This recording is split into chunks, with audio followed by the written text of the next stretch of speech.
We need time to build a greater consensus, not just in this House, but in the other place as well. And I will support the noble Baroness, the Baroness Berger, in her proposal to set up a select committee to report back to this House when it has examined the bill thoroughly before we set out to amend this bill.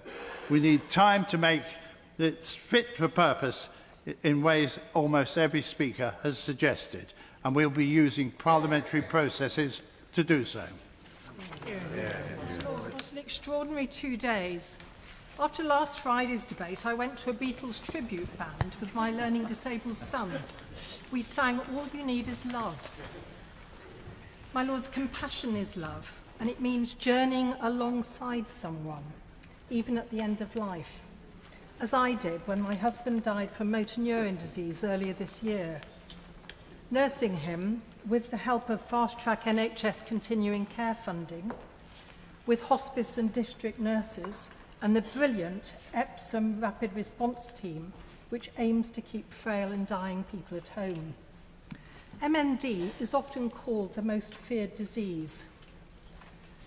Martin just smiled. He told his grandchildren and his friends that he was just fading away as his paralysis increased. Some want this bill to pass because they are afraid of dying, even though most of us will die peacefully, as my husband did. During my 40-year career as a doctor in the NHS, I worked on the front line as both a general practitioner and a psychiatrist, two of the specialties most affected by the bill as it stands today. And as a medical student, I was taught by Dame Cecily Saunders, the founder of the hospice movement. Hospices should be our pride and joy. We are world leaders in palliative care.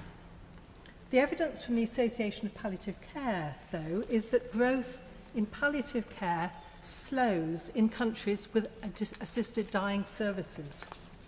Can the noble and learned Lord give us details of the anticipated impact on the availability of palliative care services of introducing assisted dying in this country? And what measures would need to be put in place to prevent this happening?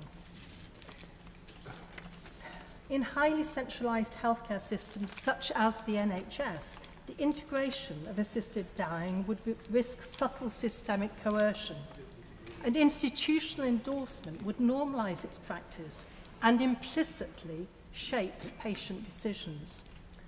My Lords, the existence of statutory powers can over time drive their own use beyond original policy intentions. Just look at what has happened in psychiatry, where an increase in coercive measures cannot just be explained by clinical demand.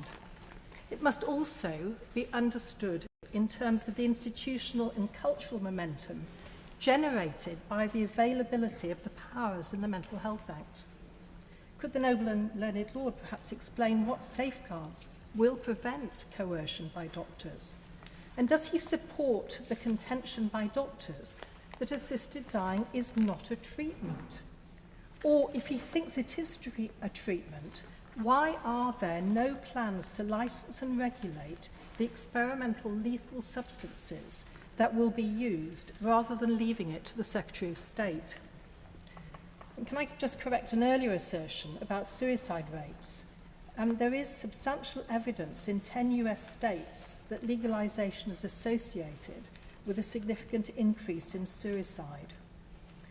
My Lords, I support the select committee proposed by the noble Lady Baroness Berger, and we must listen carefully to the evidence and not rush it. The evidence taken in the other place was partial, at first attempting to exclude even the Royal College of Psychiatrists, despite psychiatrists being given a key role in the current bill. The lawyers and campaigners have left their mark on this bill, but there is considerable and more relevant expertise in your Lordship's House. Members who could competently question witnesses on areas such as capacity assessments, coercion, psychological issues at the end of life, the role of doctors, the licensing and monitoring of lethal substances, and more. Expertise that could be harnessed to see how and if the bill can be amended to make it fit for purpose. The other place has left us a lot of work to do, the bill is neither safe nor workable as it stands today. My Lords, it's an honour to follow Baroness Hollins, and I speak, of course, for myself, but also knowing that I represent views held by many, not just Christian leaders, but faith leaders across our nation in whom I've been in discussion have written to me. Jesus teaches us that how we live our lives in relationship to others is vital for the health of our society and our own personal well-being. We belong with and for each other. This bill